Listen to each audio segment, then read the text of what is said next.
यम नियम, यम नियम में पांच चीज आता है।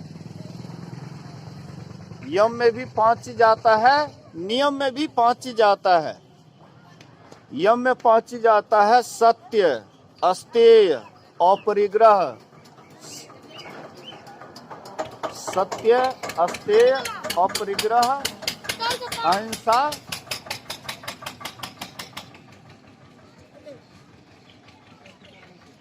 सत्य, अस्तेय, अपरिग्रह, अहिंसा, ब्रह्मचर्य। ये 5 चीज यम में आता है। ध्यान दीजिएगा बढ़िया से। सत्य, अस्तेय, अपरिग्रह, हाँ, और क्या बोले? सत्य, अस्तेय, अपरिग्रह,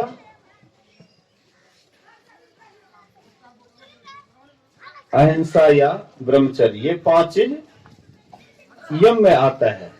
नियम में भी 5 चीज आता है: शौच, संतोष, तप, स्वाध्याय, ईश्वर प्रणिधान। ये 5 चीज नियम में आता है। अगर हम आप साधना में सफलता प्राप्त करना चाहते हैं, ध्यान में आगे बढ़ना चाहते हैं, तो सबसे पहले सत्य का पालन करना पड़ेगा, सदा सत्य बोलना पड़ेगा। बहुत आदमी सत्संगी बन भी जाते हैं तो सत्य को लेकर के नहीं चलते हैं, सदा सत्य नहीं बोल पाते हैं। कहते हैं कि कलयुग है, कलयुग में थोड़ा झूठ नहीं बोलेंगे तो काम नहीं चलेगा। झूठ बिना बोले काम नहीं चलेगा, इसलिए झूठ बोलते हैं फेंट मार करके। हाँ, जैसे दुकानदार कुछ होता है फेंट मार करके सामान, हाँ, गड़बड़ो सामान है तो मिला जुला करके उसको बेच देते हैं बढ़िया सामान के बीच में। तो ऐसे ही कुछ हमारे मानगंज में बाजार पर कुछ दुकानदार है, बनिया है, वे क्या करते हैं, मतलब चावल वगैरह लेते हैं, अरवा चावल लेते हैं, उसमें ईटा वगैरह कुछ भीतर में डाल देते हैं बोरा में ज्यादा वजन के लिए, तो मतलब चावल के दाम में बिक जाता है। या मिट्टी डाल देते हैं। खैर मैं उधर नहीं जाना चाहता हूं। तो मतलब हम आप भी इस तरह से फेंट मार करके अगर झूठ का सहारा लेकर के बोलेंगे तो इधर तो संसार में तो आप जैसे रहिए, हाँ, लेकिन झूठ बोलिएगा तो हृदय में भी अशांति होती है। भीतर भी आपका, हाँ, भीतर वाला हृदय आपका गवाह देगा कि हमने असत्य बोला है या किसी से हमने छल किया है। हृदय जरूर अशांत होता है। हृदय आपका शांत तब रहता है जब सच्चाई के साथ आप संसार में बरतते हैं। सच्चाई के साथ अगर आप चलते हैं तो आपका हृदय शांत रहता है, स्थिर रहता है। लेकिन हृदय अशांत तब होता है, आपका मन अशांत तब होता है जब किसी से छल करते हैं, क्योंकि सबके अंदर में तो वही है, सबके भीतर में वही परमात्मा है, ईश्वर है। किनसे आप छल कर रहे हैं? हम परमात्मा से छल कर रहे हैं। जो कुछ भी कर रहे हैं परमात्मा के साथ कर रहे हैं। और जो ऐसा ज्ञान जिनके हृदय में बैठ जाता है वह किसी से भी कोई छल नहीं करता है। हम आप जानते हैं जाजली मुनि और तुलाधार बनिया के संबंध में कई बार आप हम कहानी सुने होंगे। जाजली मुनि थे, जंगल में तप करते थे, जटा उनके माथे पर था और जटा में चिड़िया घोंसला लगा दिए, अंडा दे दिए, उससे बच्चा भी हो गया, वह भी उड़ गया। जाजली मुनि को हुआ कि हम बड़े तपस्वी हो गए, हाँ, हम बहुत बड़े महात्मा हो गए, हमसे बढ़कर के कौन है।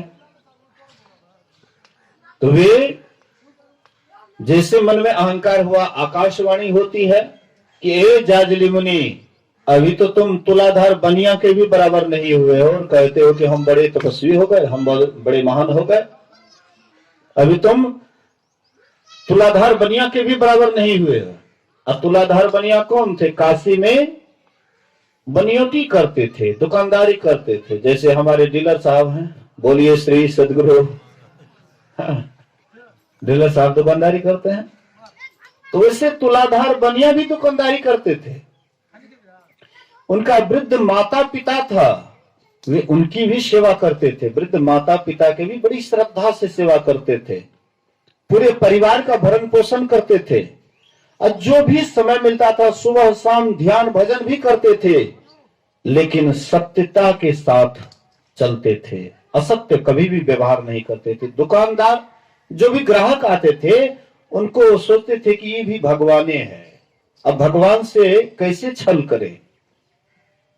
इसलिए सच्चाई के साथ डंडी सीधा करके सौदा देते थे। डंडी सीधा करने का मतलब असत व्यवहार नहीं करते थे। सच्चाई के साथ, चाहे एक पैसा ही क्यों नहीं बचे, थोड़ा भी क्यों नहीं बचे, थोड़ा बनिज बहुत हुए बाढ़े, उपजन लागे लालमयी। थोड़ा बनिज, थोड़ा सा मतलब मेहनत करते थे, दुकानदारी करते थे, और उसी में उनका भरण पोषण सबका हो जाता था, उसी में वे संतुष्ट रहते थे।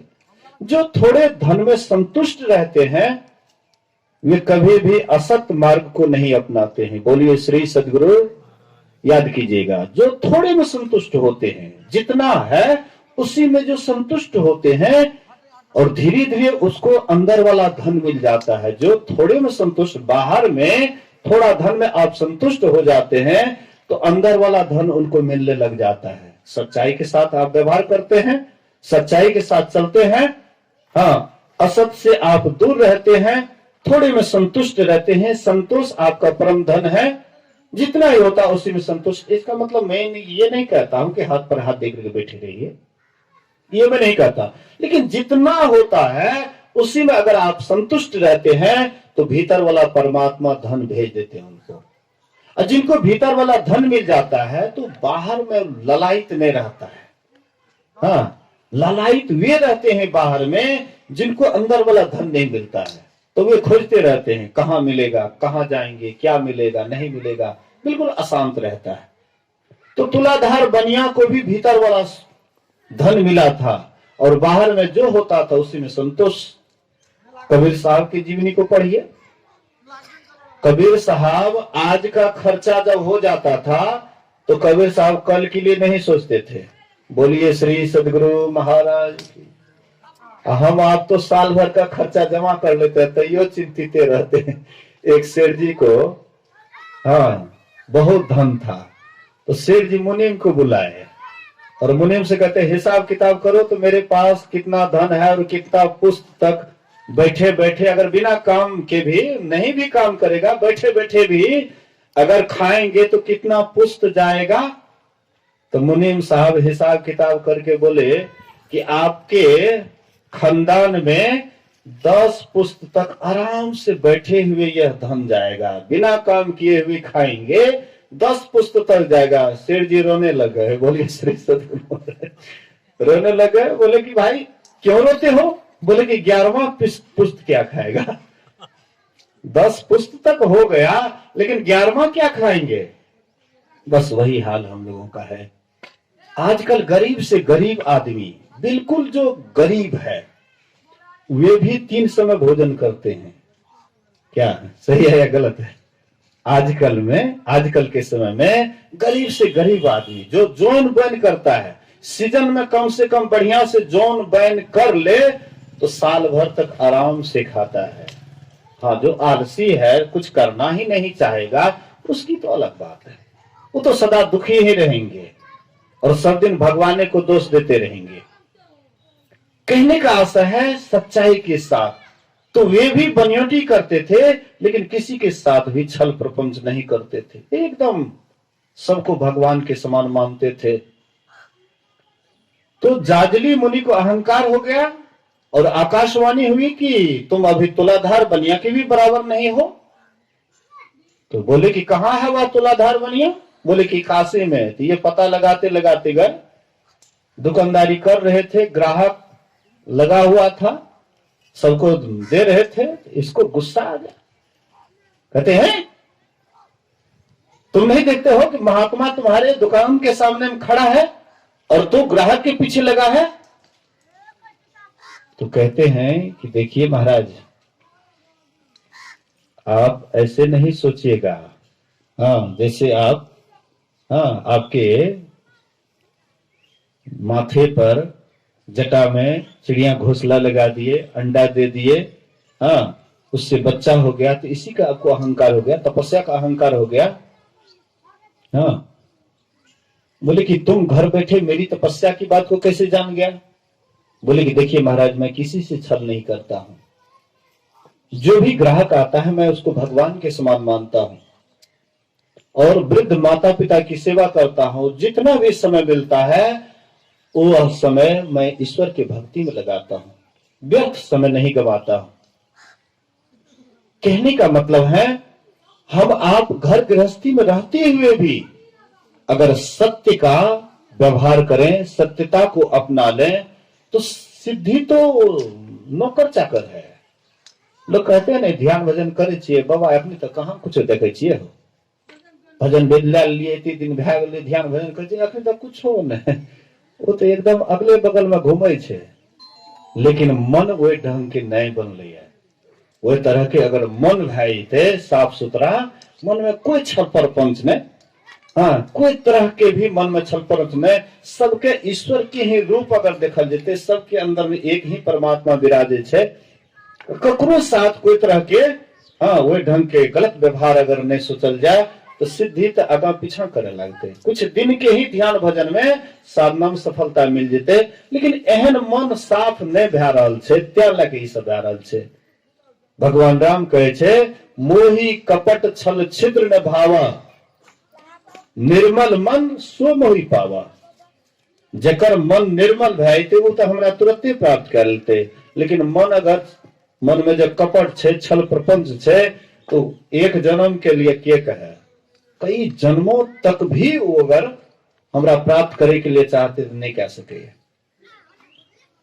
ऐ खातिर संत महात्मा, हाँ, संत महापुरुष कहते हैं कि हम आपको इससे दूर हट करके, अर्थात सत्य अस्तेय, अस्तेय मतलब चोरी नहीं करनी, किसी का सामान है, हाँ, किसी का सामान है, बिना पूछे किसी का सामान नहीं लेंगे, या लेने की इच्छा है तो पहले उनसे पूछ लेंगे कि हम आपका ये सामान लेना चाहते हैं, देने का होगा देंगे, नहीं देने का होगा नहीं देंगे। लेकिन ऐसा नहीं कि वो बढ़िया सामान लगा या किसी का धन है, चुपे चाप जाकर के चुरा लिए, हाँ, चले आए, किसी का सामान है उठा लिए, किसी का, हाँ, खेती किया हुआ है, कोई चीज रोपा हुआ है, खाने की इच्छा हुई, अब राते रात गए, चुपे चाप काट करके लेकर के आ गए। ये सब नहीं होना चाहिए। कोई भी लगाए, अपने लिए लगाया है, इच्छा है मांग लीजिए, देने का होगा देगा, नहीं देने का होगा नहीं देगा। संतोषम परमम सुखम, संतोष में ही सुख है, मन को जितना बढ़ाइएगा उतना बढ़ेगा। इसलिए कहते हैं सत्य अस्तेय अपरिग्रह, आवश्यकता से अधिक धन जमा करना कहते धर्म विरुद्ध है। नौ में बाढ़े पानी, घर में बाढ़े दाम, दोनों हाथ उलीचिए यही सयानो काम। नौ में जब पानी बढ़ता है तो क्या करना चाहिए, है? पानी निकालना चाहिए नाव से। घर में अगर संपत्ति हो रहा है, आपके पास में 2 पैसा हो रहा है, उसको धर्म में लगाइए, अच्छा कर्म में लगाइए, हाँ, सत्संग भंडारा में लगाइए। तब नौ में बाढ़े पानी, घर में बाढ़े दाम, और दोनों हाथ हो लीजिए। हमारे डीलर साहब बड़े चालाक हैं।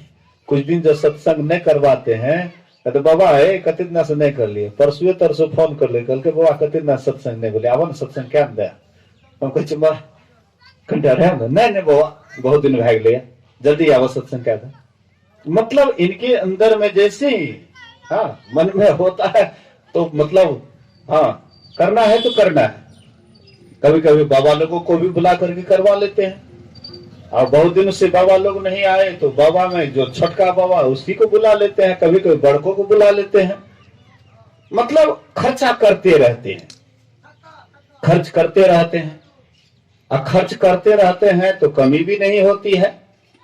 हाँ, जिस नाव में पानी उलझेंगे तो पानी धीरे धीरे मतलब खाली रहेगा, नाव पर आराम से आप सफर कर लीजिएगा। और धन को अगर पकड़ करके रखिएगा तो गुरु महाराज कहते थे कि सांप की तरह धन पर बैठे मत रहो। सांप क्या करते हैं, जहां पर घड़ा होता है, हाँ, सोना चांदी हीरे जवाहरात का घड़ा होता है, उसमें निश्चित रूप से विषैला सांप उसमें निवास करते हैं, उसकी रक्षा करते रहे, सुरक्षा करते रहते हैं कि तुम मेरे धन को नहीं छू सकते हो। तो गुरु महाराज कहते थे कि सांप की तरह धन पर बैठे मत रहो, अर्थात उसको बीच बीच में धर्म काम में लगाओ, अच्छा कर्म में लगाओ। इसी कहते हैं सत्य अस्ते और परिग्रह, अहिंसा। हाँ, दूसरे की हिंसा मत करो, हाँ, दूसरे को मारो काटो मत। लोग अपनी जिह्वा के कारण दूसरे की हिंसा करते हैं, मांस मछली, हाँ, ये सब खाते पीते हैं। संत महात्मा कहते ये सब नहीं खाना पीना चाहिए।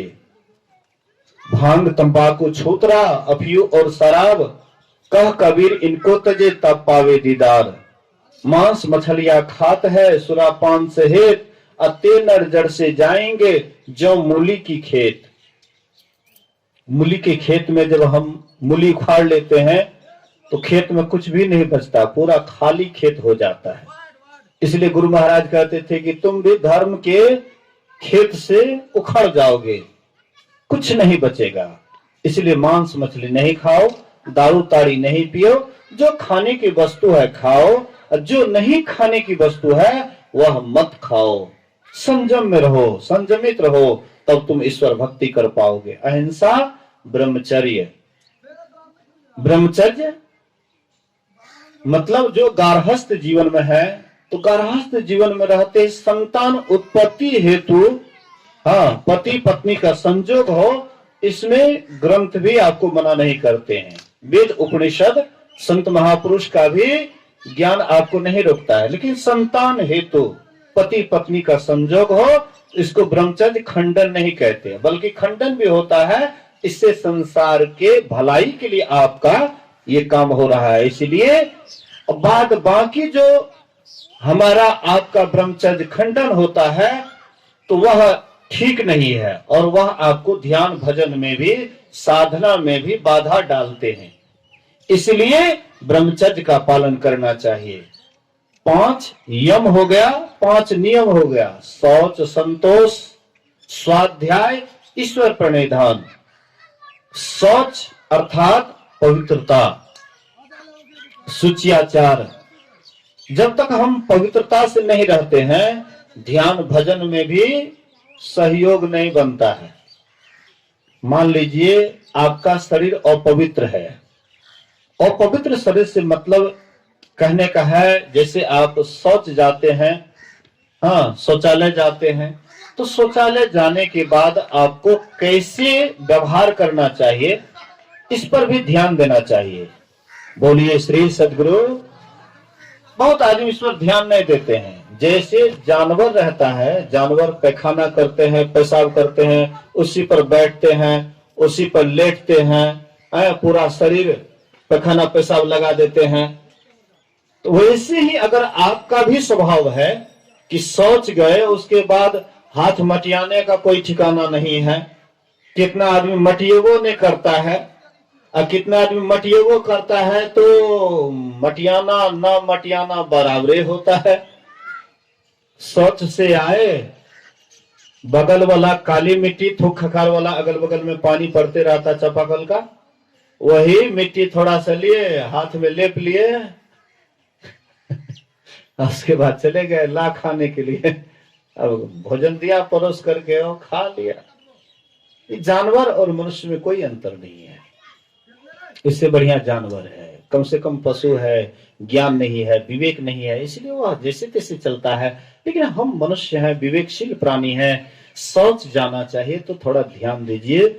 जैसे हम बाएं हाथ से पानी लेते हैं, बाएं हाथ से पानी लेने के बाद यह हाथ आपका अपवित्र हो गया, गंदा हो गया, इसमें कीटाणु हो गया, और जब यह बायां हाथ में कीटाणु हो गया तो आप इस हाथ से या तो कपड़ा को भी नहीं छूना है, ना अंग प्रत्यंग को छूना है, शरीर को किसी तरह स्पर्श नहीं करना है। भूल से अगर सट जाए शरीर से तो आकर के स्नान कर लीजिए। भूल से असावधानी के कारण हो सकता है अगर शरीर से कहीं कोई अंग प्रत्यंग में सट जाए तो स्नान कर लीजिए, या नहीं तो ये हाथ को अलग रखिए। हम लोग जब जाते हैं शौचालय, ये देखते हैं ना, इसको यहां तक ले आते हैं यहां तक जब तक नहीं लाएंगे तो मन में मतलब मन प्रपंचन होगा। यहां से इसको समेट करके यहां तक ले आते हैं। इसको धोती को भी ऐसे उल्टा करके बांध लेते हैं। शिष्टाचार का पालन करना है। गए शौचालय और वहां से जाकर के हाथ पैर धो करके और पहले जैसे थे उस तरह से फिर कर लेते हैं। तो आप शौचालय गए, बायां हाथ से पानी लिए, उसके बाद वहां से आइए, दाहिना हाथ से कपड़ा उपड़ा जो भी संभालना है दाहिना हाथ से संभालिए, चापाकल के पास आइए, डंटा को भी नहीं छूना है बायां हाथ से, दाहिने हाथ से चला करके, उसके बाद बायां हाथ अलगे से सर्फ है या साबुन है या मिट्टी है, मिट्टी भी पवित्र मिट्टी रहना चाहिए, 2-3 बार कम से कम इसको साफ कीजिए। उसके बाद दोनों हाथ को साफ कीजिए और फिर आप कपड़ा उपड़ा जो भी संभालना है बढ़िया से संभालिए। स्टैंडर्ड में रहते स्टैंडर्ड में रहिए। मैं पहले फुल पैंट शर्ट में था, अंदर शूटिंग करता था, बोलिए श्री सदगुरु, बेल्ट भी पहनता था। तो जब जाता था तो मैंने कहा कि इसमें कैसे शिष्टाचार होगा। तो हमारे एक तीसरा भाई था, बोले कि ऐसे ऐसे कीजिए, सिखा दिए ऐसे ऐसे करना है। तो जाते थे तो मतलब हुक लगा लेते थे, फुल पैंट का हुक एगो लगा लिए, उसके बाद आए चापाकल के पास बढ़िया से धो धा करके, उसके बाद जो भी अंदर शूटिंग व जो भी करना है बढ़िया से करते थे। मतलब आपको पवित्रता का आचरण करना है। बहुत आदमी लघु शंका जाते हैं, सत्संगी जो भजन भेदी है सत्संग में जाते हैं तो एक दूसरे को देखते हैं, लघु शंका जाते हैं, पानी लेकर के जाते हैं तो वो भी देखा देखी चले जाते हैं सत्संग भर। सत्संग से जब गए घर पर तो फिर वही हाल, पिछले हाल, मतलब पानी से लघु शंका नहीं जाएंगे, ऐसे ही लघु शंका जाएंगे। कहीं छिटा उटा पड़ गया पैर वगैरह में, उसको भी नहीं धोएंगे सरकारिए। ऐसे व्यक्ति जो सोचेगा कि हम ध्यान में प्रगति कर लें, ध्यान साधना में आगे बढ़ जाएं, बिल्कुल असंभव है। तो इसलिए आपको मन से भी साफ सुथरा रहना है, शरीर से भी साफ सफाई करनी है। शौच संतोष आपके पास में जो भी है उसी में संतुष्ट रहिए, कमाइए, मेहनत कीजिए और जो भी आता उसमें संतुष्ट रहिए। तो जो ऐसा रहते हैं, कबीर साहब कहते हैं, कहे कबीर निज रहनी संभारी, सदा आनंद रहे नर नारी। तो शौच संतोष तप असल में ब्रह्मचर्य पालन को कहते हैं। शरीर को तपाना कोई तपाना नहीं है। भोजन में संयम रखिए। गुरु महाराज कहते थे कि अतिरिक्त दोहने का मतलब है कम खाओ, कम खाओ आलस कम आएगा, ज्यादा खाओगे आलस सताएगा, ध्यान पर बैठोगे आलस आएगा। इसलिए थोड़ा कम खाओ। ये मतलब नहीं है कि जहां पर हम 5 रोटी खाते हैं तो वहां पर 1 रोटी खाएंगे, 2 रोटी खाएंगे, ऐसा नहीं। जहां 5 खाते वहां पर 4 खाइए, जहां 4 खाते वहां पर 3 खाइए, मतलब थोड़ा सा कम कर दीजिए। इससे क्या होगा, शरीर भी आपका स्वस्थ रहेगा। और क्या कहते, आलस भी कम आएगा, ध्यान भजन मदद मिलेगा। तो शौच संतोष तप स्वाध्याय, अच्छे अच्छे ग्रंथों का अवलोकन कीजिए, धर्म शास्त्र का अवलोकन कीजिए। अच्छा ग्रंथ पढ़िएगा तो अच्छे ग्रंथ से अच्छा चीज आपको मिलेंगे। अभी आप लोग सुने होंगे राजनेता का अभी विवाद चल रहा है, रामचरितमानस पर राजनेता का विवाद चल रहा है। राजनेता को तो ध्यान भजन से मतलब है नहीं, भगवान की भक्ति से मतलब है नहीं, लेकिन कोई कोई ऐसे जहरीला बात बोल देते हैं जो कि ग्रंथ का अपमान होता है। और जो लिखे हैं ग्रंथ उसका भी अपमान होता है। लेकिन उसको मान या अपमान से क्या मतलब, रहस्य को समझता नहीं है और अनाप शनाप कुछ से कुछ बोलता है, अर्थ का अनर्थ करता है। हाँ, एक राजनेता शिक्षा विभाग के शिक्षा मंत्री बोले कि ढोल गवार शूद्र पशु नारी ये सब ताड़ंग के अधिकारी। ढोल गवार शूद्र पशु नारी ये सब ताड़ने के अधिकारी है, अर्थात उसको मारना पीटना। हाँ, लेकिन उस रहस्य को नहीं समझे, इसीलिए कुछ से कुछ अनाप शनाप बोलते हैं। ढोल गवार, ढोल को पीटने से मतलब क्या है? जो ढोल की कला जानते हैं, बजाने की कला जानते हैं, ढोल को क्या करते, पीटते हैं।